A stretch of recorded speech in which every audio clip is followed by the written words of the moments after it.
কে দিছে রে ওটা?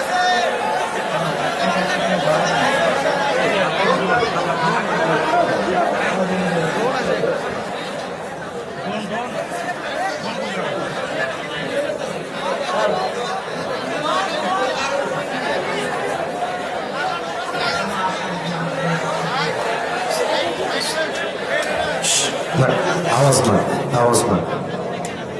আপনার খেয়াল করছে এটা সোজা এসে এখানে আমার ঘাড়ে এসে পুরো এই যে পাখাটা লাগছে, মনে হচ্ছে আমার ব্লিডিং হবে, কিন্তু আল্লাহর রহমতে আমার হবে কাটে নাই।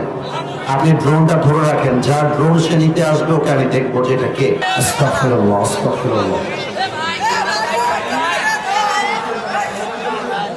কে ধাক্কা দিয়েছে? তুমি কন্ট্রোল করবা জিনিসটা। ঠিক আছে, আর ডানে যে বসে যাবা, ড্রোন আরো উড়াবা না, রেখে দাও, যাও। আর কোনো কথা না ভাইজান, বগুড়ার সুনাম ধরে রাখতে হবে, বগুড়ার বদনাম হতে দেওয়া যাবে না।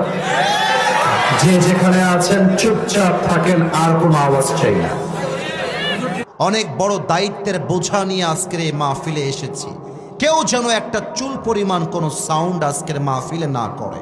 আমি সবাইকে অনুরোধ করে একটা কথা বলতে চাই, আমাকে বাধা দেওয়ার মতো দুঃসাহস কেউ করবেন না, এটা আপনি সাহস করবেন না। এর কারণ আমরা যে কথাগুলো মাহফিলে বলি, আমরা বাপ দাদার কথা বলি না, আমরা আল্লাহর কোরআন দিয়ে কথা বলি।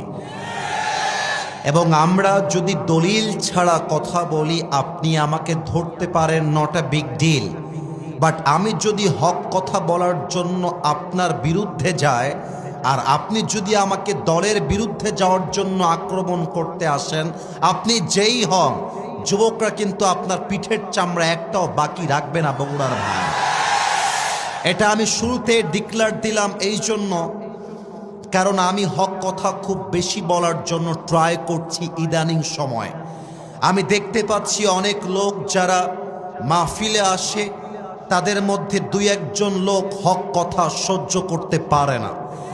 তাদেরকে বলতে চাই, প্রিয় ভাই, তুমি মাথায় রাখবা, এটা 5 আগস্টের আগের বাংলাদেশ নয়, এটা 5 আগস্টের পরের বাংলাদেশ। এখানে আমরা হক কথা বলবো বুকের পাটাকে উঁচু করে।